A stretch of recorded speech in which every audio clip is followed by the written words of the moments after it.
Eu quero ler com vocês capítulo 1 de Gênesis, versículo 31.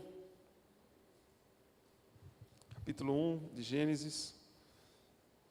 Gênesis fica logo depois do índice da Bíblia.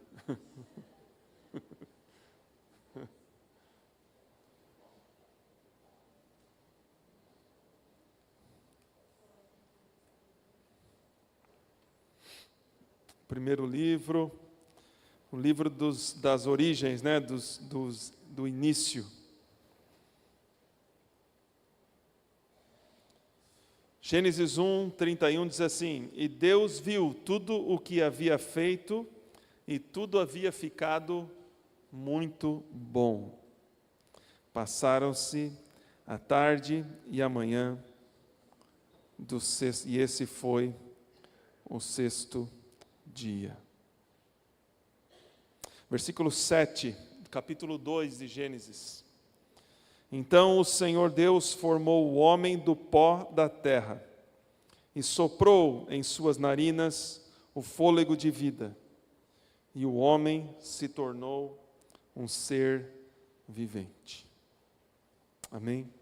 Senhor nosso Deus, nós queremos, Pai, apresentar diante de Ti, Pai, cada coração, essa palavra, Senhor, diante da Tua presença, Pai. Usa, Pai, a minha vida, Senhor, como instrumento nas Tuas mãos, Pai. Deus, Tu és soberano também neste momento, Pai.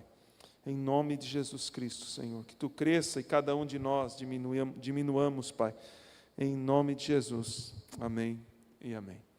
Amados, nós estamos na semana do Encontro com Deus, estaremos no sábado participando. Se você ainda não fez a sua inscrição do Encontro com Deus, faça, amém? Há lugar para você. Se você não participou ainda, eu não tenho condições, a gente conversa, amém? Amém, queridos? Então, se você não tem condições de fazer o encontro com Deus, fale comigo, porque o Senhor proverá, amém? Então, hoje nós estamos aqui recebendo as pessoas que estarão participando do encontro com Deus, né? Depois estaremos orando juntos, e a palavra que eu quero compartilhar com vocês é exatamente nós entendermos um pouco, né? Porque o plano de Deus é um plano gigantesco e vasto, e encontra-se aqui nas Escrituras, está em Gênesis e vai até Apocalipse. Então, imagina, fazer uma pregação dessa, né? Não ia ser para agora. Mas nós precisamos compreender um pouco do porquê que nós somos criados por Deus, o que Deus deseja para nós, o que deu de errado e o que Deus fez para consertar isso. Porque isso tem a ver com você. Amém? Glória a Deus. Então, cutuca a pessoa do seu lado aí, ó, e fala assim, isso tem a ver contigo. Então, presta atenção. Porque talvez Deus fale contigo. Não, né? Porque Deus vai falar contigo. Amém? Se você falou talvez, você está sem fé. Deus vai falar, porque Deus mostra, queridos, amém? Então nós vemos que no início da criação, Deus criou, né, os céus e a terra, fez toda a sua criação, Ele terminou no sexto dia. No final de cada dia, você conhece a história? Talvez não, mas no final de cada dia, ali em Gênesis 1, Deus fala que era tarde, manhã do primeiro, do segundo, terceiro, quarto, quinto dia, e viu Deus que era bom. Mas quando Deus cria o homem, Deus vê que a criação dele completa e havia ficado muito boa. Deus criou o homem e a mulher para que os dois tivessem um relacionamento com ele. E Deus deu ao homem uma mulher, Deus deu a eles um fôlego de vida. Nós não fomos criados por Deus para sermos bonecos, robôs, mas Deus deu a nós o sopro e o fôlego de vida, e nos deu uma vontade própria, uma vontade que deve, né, como é que eu posso dizer assim, uma vontade que é para que nós, através da nossa escolha, digamos assim, da nossa própria vontade, nós possamos adorar a Deus e exaltá-lo e ter um relacionamento com Ele. Amém, igreja? Então Deus, Ele criou o homem e a mulher para que os dois tivessem um relacionamento não só entre eles e crescessem e multiplicassem, mas também para ter um relacionamento com o próprio Deus. E o amor, para que seja verdadeiramente o amor, precisa ser algo espontâneo, não é verdade? Nós lemos aqui na oferta, Deus ama quem dá com alegria, com satisfação. Por isso que eu li aquele versículo, porque era essa a intenção também. Para exemplificar essa intenção de Deus, que Deus deseja que quando nós o adoremos, Jesus fala com a mulher samaritana lá em João capítulo 4, que Deus busca adoradores que o adorem em espírito e em verdade. Então, a vontade de Deus não era criar robôs para que nós adorássemos Ele e não tivéssemos uma escolha de adoração, porque não haveria amor, não haveria uma escolha própria para isso. Não é verdade, queridos? Se você dá o presente para, maridos aí, se você dá um presente para sua esposa porque você é obrigado, não conte para ela, tá? Faça de conta que disfarce, porque não vai ter graça, né, gente? Quem é que vai aceitar uma coisa dessa? Não houve liberalidade, não houve espontaneidade. E Deus deu uma ordem, né? Deus deu um mandamento, para que o homem então pudesse fazer essa escolha. E lá nós lemos em Gênesis capítulo 3, o que aconteceu de errado que você já sabe. Versículo 1 do capítulo 3, ora, a serpente era o mais astuto de todos os animais selvagens que o Senhor Deus tinha feito. E ela perguntou à mulher, foi isso mesmo que Deus disse, não comam de nenhum fruto das árvores do jardim? Respondeu a mulher à serpente, podemos comer do fruto das árvores do jardim, mas Deus disse, não comam do fruto da árvore que está no meio do jardim, nem toquem nele, do contrário vocês morrerão. Deus não tinha falado exatamente isso, né? Lá no versículo 17 do capítulo 2 diz assim, 16 e 17, diz assim, capítulo 2 agora, e o Senhor Deus ordenou ao homem, coma livremente de qualquer árvore do jardim, mas não coma da árvore do conhecimento do bem e do mal, porque no dia em que dela comer, certamente você morrerá. A mulher a Eva aqui, né, já adicionou um toque a mais ao mandamento, né? Não coma daquela árvore, nem toquem naquela árvore. Disse a serpente à mulher, certamente não morrerão. Deus sabe que no dia em que dele comerem, seus olhos se abrirão. E vocês, como Deus, serão conhecedores do bem e do mal. Se nós fizermos uma pausa aí, o diabo ele não mudou a sua astúcia, né? A sua forma de agir até hoje. O que o diabo estava falando aqui para a mulher nessa hora? Tem algo que Deus está retendo de você. Tem algo que Deus não quer que vocês conheçam. Tem algo nessa criação maravilhosa de Deus, que Deus deixou longe de vocês e não querem. Porque Ele sabe, porque se você comer dessa árvore, você vai ser que nem Ele é. Não é assim que não é assim que o diabo, não Deus não tenta ninguém, né? Lá no livro de Tiago fala isso. Mas não é assim que o diabo tenta a gente hoje ainda? Olha o que você está perdendo. Olha o que você está deixando de fazer. Olha o sacrifício. Olha as coisas que não dão certo. Deus não ama você. Deus não gosta de você. Deus está retendo algo de você. Não é assim que Ele age? Não é assim que Ele tenta convencer a gente das tramóias dEle, dos planos dEle? Ah, não, você não quer ser honesto aqui nesse imposto, nessas coisas. Não, você não vai ser totalmente honesto sobre o carro que você está vendendo. Porque ninguém vai comprar e ninguém vai pagar o preço dele daí. você vai perder. Você vai perder, está vendo? Você falar a verdade não vale a pena. Não é assim que o diabo faz até hoje? E isso que ele fez com Eva, como se Deus tivesse sendo a pessoa amada de toda a história aqui. E o diabo como sendo o libertador da história. Quando a mulher viu que a árvore parecia agradável ao paladar, versículo 6, e atraente aos olhos, e além disso desejável, para dela se obter discernimento, tomou seu fruto, comeu e deu ao seu marido, que comeu também. O que aconteceu? Os olhos dos dois se abriram e perceberam que estavam nus. Então, juntaram folhas de figueira para cobrir-se. O que aconteceu aqui, amados? O homem pecou. E como consequência do pecado, se nós continuarmos a história, eu não vou continuar por questão de tempo, amados, mas se nós continuarmos a história, nós vamos ver que o pecado do homem e da mulher causou a eles a expulsão deles da presença de Deus. Deus não permitiu com que eles comessem mais da árvore da vida, porque Deus tinha um plano melhor para eles. Deus tem um plano melhor para a sua vida do que uma vida de pecado.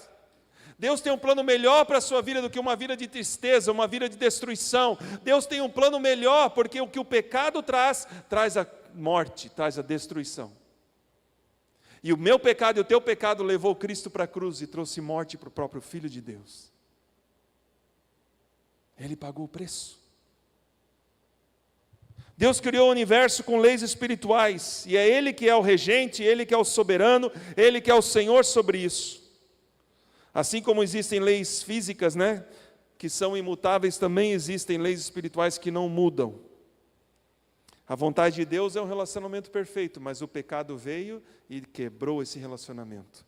Quando nós vemos ali no versículo 7, os olhos dos dois se abriram e perceberam que estavam nus.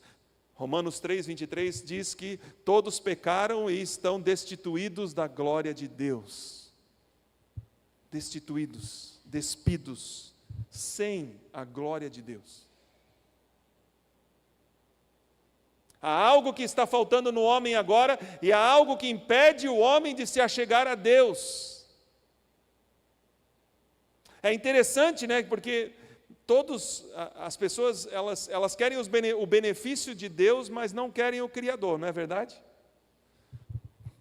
A gente costuma a verificar isso na vida das pessoas. As pessoas querem ir para o céu, mas não querem que Deus esteja lá. Porque se quisesse que Deus estivesse lá, estariam seguindo a Deus aqui também. A humanidade, de uma forma geral, quer os benefícios sem o trabalho. É isso. O problema é que agora o homem estava longe do Senhor. A comunhão dele com Deus havia sido quebrada. O versículo 8 é tão tremendo que diz assim, no capítulo 3, ouvindo o homem e sua mulher os passos do Senhor que andava pelo jardim quando soprava a brisa do dia, esconderam-se da presença do Senhor Deus entre as árvores do jardim. Me diz uma coisa, será se Deus mudou a voz dele? Será se Deus mudou? O que vocês acham? Mas por que agora eles ouviram a voz de Deus e ficaram com medo? Deus não mudou. Mas agora o coração deles estava longe. O pecado trouxe medo para o coração. O pecado quebrou. A consequência do pecado é esse afastamento de Deus, amados. A consequência do pecado é esse afastamento de Deus. E Deus, Ele quer restaurar isso nas nossas vidas. Ele restaura isso nas nossas vidas através de quem? Através do seu Filho amado Jesus Cristo, amém? É por isso que Jesus é tão importante. Jesus não é uma figura histórica que cumpriu algo ou conquistou algo somente há 2000 anos atrás, e hoje qualquer um pode se beneficiar da bênção dele. Não, Ele fez algo muito específico. Ele morreu a sua morte, Ele morreu a minha morte naquela cruz, para quê? Para que os pecados que separavam eu e você de Deus fossem removidos dali. Para que nós pudéssemos ter um caminho aberto. Por isso Ele fala, eu sou o caminho, eu sou a verdade, eu sou a vida. Aquele que vem ao Pai através de mim o encontra.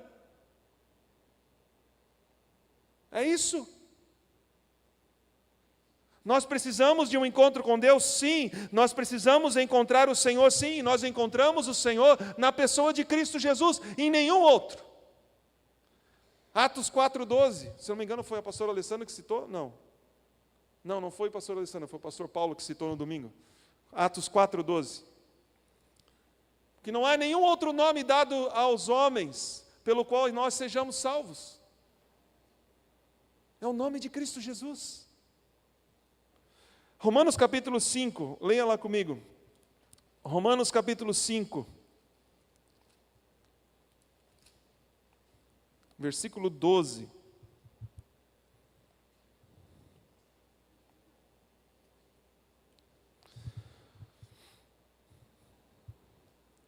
Eu tenho alguns versículos para ler, amados, e eu gostaria que vocês prestassem muita atenção, porque se nós formos ler todos eles, abrir todos eles, talvez a gente não tenha tempo. Mas eu quero que vocês prestem atenção no Romanos capítulo 5, versículo 12, diz assim: portanto, da mesma forma como o pecado entrou no mundo por um homem, e pelo pecado a morte, assim também a morte veio a todos os homens, porque todos pecaram. Amém?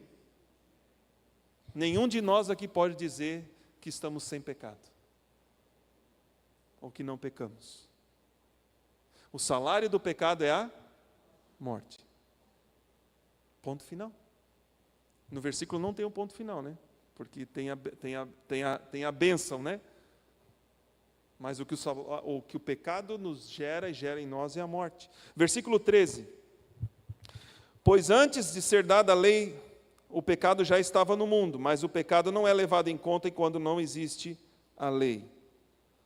Todavia a morte reinou desde o tempo de Adão até o de Moisés. E eles ainda estavam vivendo aqui, tá, amados? O tempo de Moisés, porque eles estavam vivendo debaixo da lei. Então, quando ele fala ali de Adão a Moisés, ele não está dizendo de Adão até Moisés depois que eles foram libertos do Egito ali, não, ele está falando até aquele momento ali. Porque eles estavam vivendo debaixo da lei. Mesmo sobre aqueles que não cometeram pecados semelhantes à transgressão de Adão, o qual era um tipo daquele que haveria de vir. Entretanto, não há comparação entre a dádiva e a transgressão. De fato, muitos morreram por causa da transgressão de um só homem. Mas a graça de Deus, isto é, a dádiva pela graça de um só, Jesus Cristo, transbordou ainda mais para muitos. Não se pode comparar a dádiva de Deus com a consequência do pecado de um só homem. Por um pecado veio o julgamento que trouxe condenação, mas a dádiva decorreu de muitas transgressões e trouxe justificação. Se pela transgressão de um só a morte reinou por meio dele, muito mais aqueles que recebem de Deus a imensa provisão da graça e a dádiva da justiça reinarão em vida por meio de um único homem, Jesus Cristo. Aleluia! Glória a Deus, igreja! Glória a Deus, meu irmão, minha irmã! Nós lemos em Colossenses capítulo 2, 14 e 15, Deus diz que Ele cancelou a escrita de dívida, que consistia em ordenanças, em pecados, que era contrária a eu e a você. Ele removeu essas coisas e cravou aonde? Na cruz. É como, amados, eu costumo dizer assim, é como se entre a mão de Jesus, o braço, né, a mão de Jesus pregada na cruz, e o pau da cruz ali, a madeira, estivesse ali uma lista de todos os meus pecados, que eu deveria pagar. Ele pagou por mim naquela cruz. Isso é o amor de Deus, amados. Isso foi o que Deus fez. A salvação não é uma coisa assim, ó, que é uma coisa simples, no sentido de que não custa nada, é de graça, é para quem quiser, é para quem crê em Cristo Jesus, assim, de uma forma supérflua, de uma forma superficial, de uma forma sem até conhecimento ou entendimento das coisas. O meu pecado e o teu pecado te separou e nos separou de Deus eternamente. Por isso, quando nós lemos João 3, abra comigo lá em João 3,16, versículo tão conhecido. João capítulo 3, versículo 16.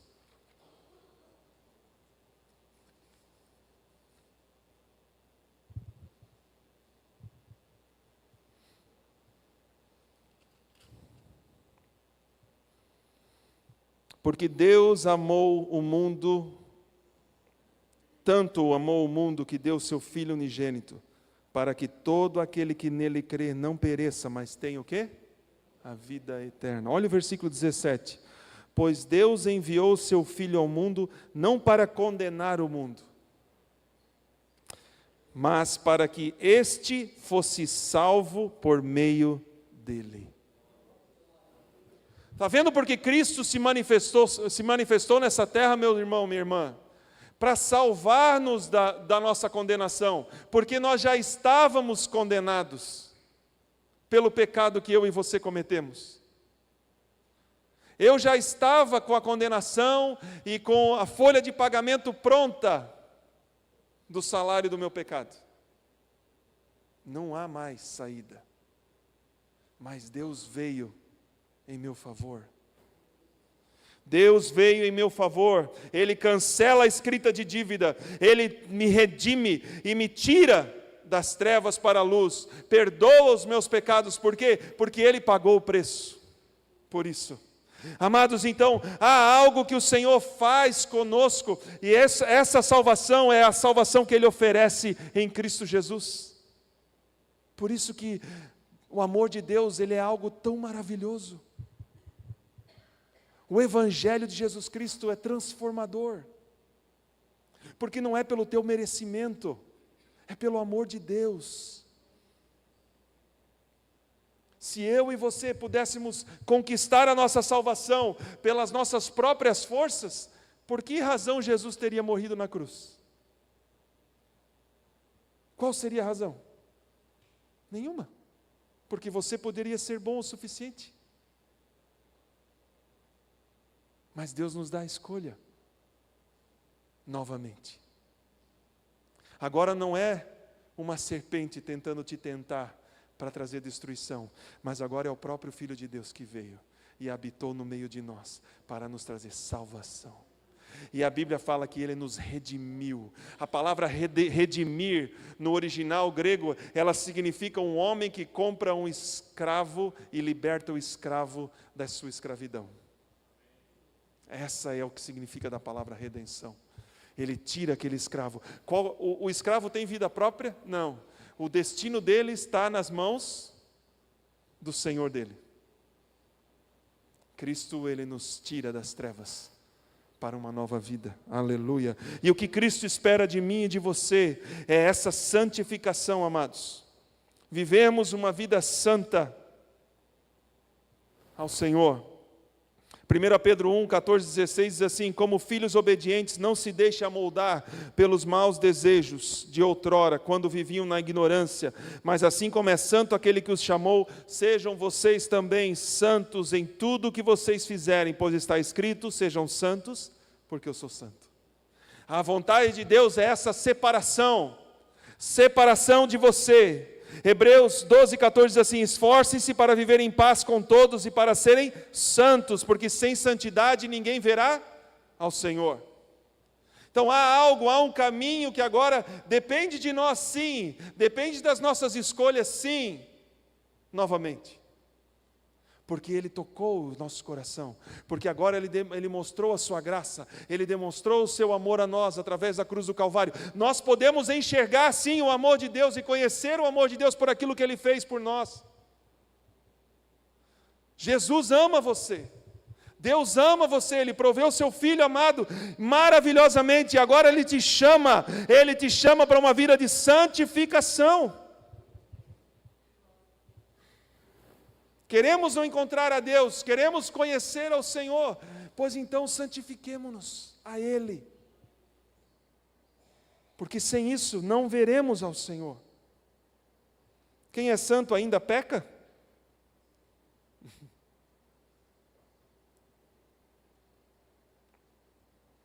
Peca, porque se eu disser que eu não tenho pecado, eu sou mentiroso. E faço de Deus mentiroso. Mas o pecado na nossa vida não é mais o normal.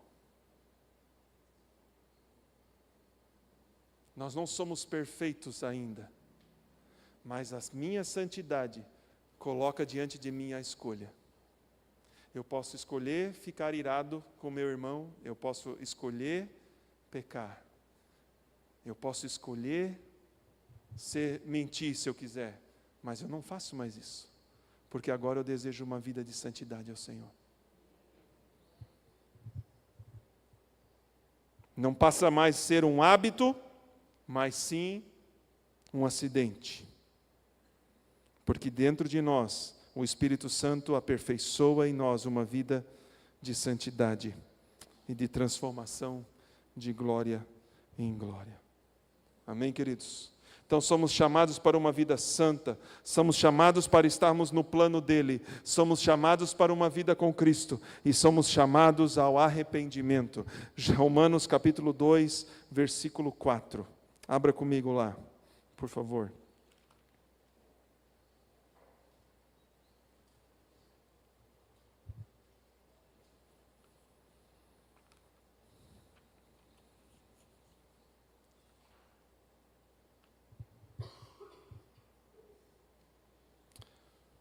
Romanos 2, versículo 4 diz assim: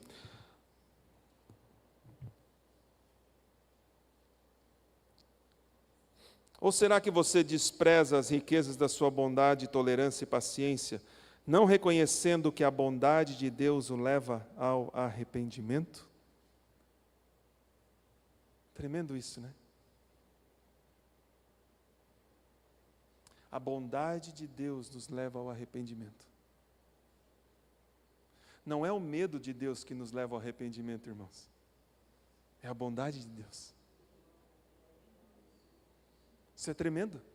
Reflita sobre isso. O nosso medo não é o medo no sentido de pânico mesmo, tá? Não é medo no sentido de temor, porque nós devemos temer a Deus. Temer a Deus é uma reverência, é aquela reverência que eu tenho que me portar corretamente diante de Deus, amém? Você tem esse temor. Quando você vai diante de uma autoridade, por exemplo, né? Se você vai diante de um prefeito, diante de um governador, diante de um presidente, diante de um rei, uma rainha, sei lá, você treme na base, né? Porque, meu Deus, como é que eu vou me portar aqui? É nesse sentido, diante de Deus, porque Ele é santo. Isaías, quando viu a glória de Deus, ele estremeceu. Mas não é o medo de Deus que vai te levar ao arrependimento, amados. É a bondade de Deus que te leva ao arrependimento. Porque nós entendemos que nós não merecíamos ser recipientes desse amor. Nós entendemos que nós não merecíamos o amor de Deus. Nós pecamos, nós erramos. Nós levamos o Filho de Deus para a cruz, Ele morreu pelo seu pecado, pelo meu pecado. Certamente. E se só eu tivesse sido salvo, ou fosse salvo nessa terra, Jesus teria vindo para morrer por mim. Se só você precisasse de salvação, Jesus teria vindo para morrer por você. Deus nos amou tanto, e Ele convida-nos para uma vida com Ele, para uma vida nele, para uma vida juntamente com Ele, para esse relacionamento restaurado lá do Jardim do Éden. É isso que Deus deseja de nós, é isso que Deus deseja de você.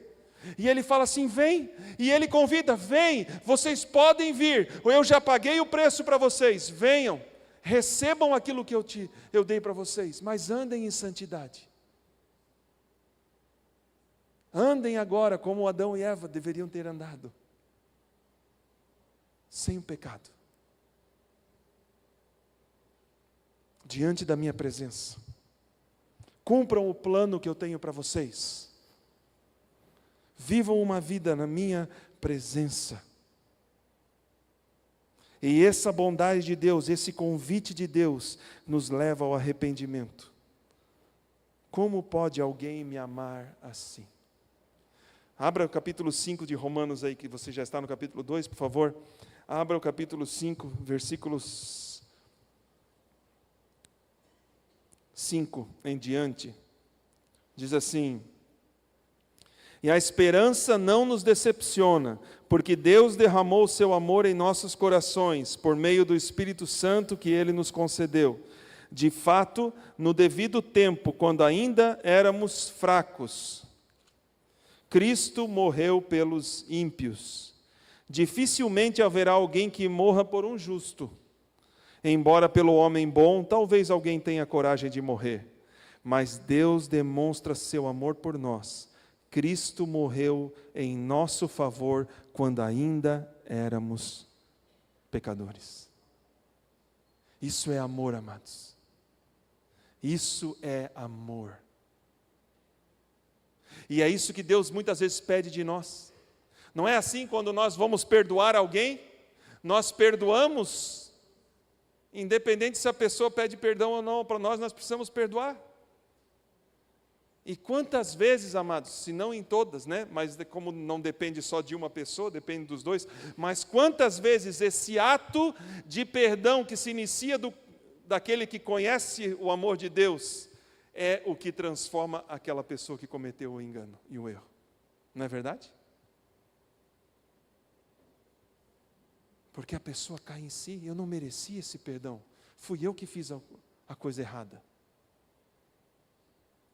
Nós não merecíamos, mas Deus nos deu quando ainda éramos pecadores. Olha só o versículo 9 em diante. Como agora justificados por seu sangue, muito mais ainda por meio dele seremos salvos da ira de Deus. Se quando éramos inimigos de Deus, fomos reconciliados com ele mediante a morte de seu filho, quanto mais agora, tendo sido reconciliados, seremos salvos por sua vida. Não apenas isso, mas também nos gloriamos em Deus, por meio do nosso Senhor Jesus Cristo, mediante quem recebemos a reconciliação.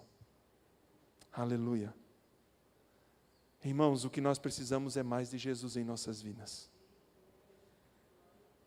O Evangelho ele é tão simples, né? O Evangelho é muito simples. O que nós precisamos é mergulhar mais a fundo nesse Evangelho. Entendemos o que Deus quer de nós realmente. Entendemos o que é esse sacrifício ao Senhor. Entendemos o que é esse amor de Deus por nós. Esse amor de Deus por você. Um amor que nos leva ao arrependimento.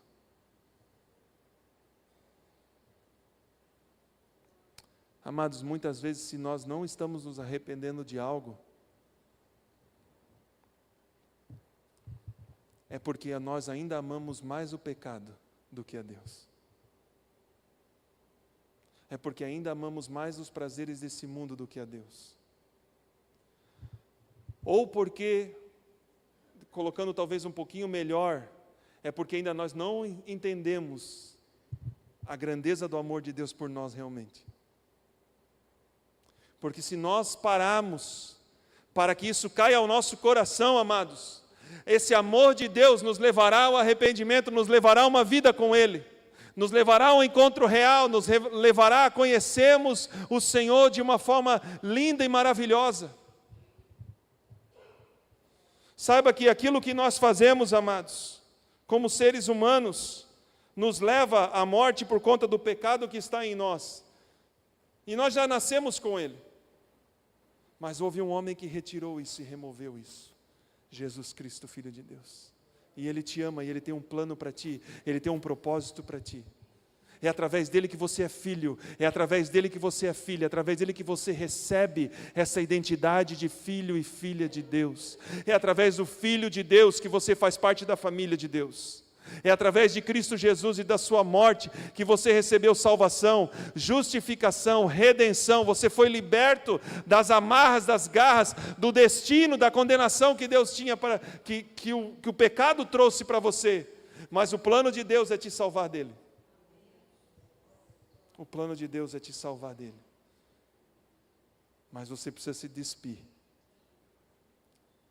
e colocar o Senhor na sua vida. Você precisa crer e receber. Você precisa andar com o Senhor.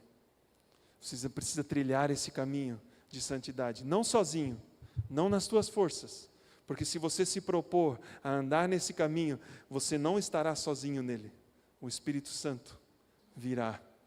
Você terá a força do próprio Deus te impulsionando, te empurrando, te levando, te carregando, porque essa é a promessa do Pai. Deus quer iniciar um plano na sua vida, e Ele não quer deixar esse plano pela metade.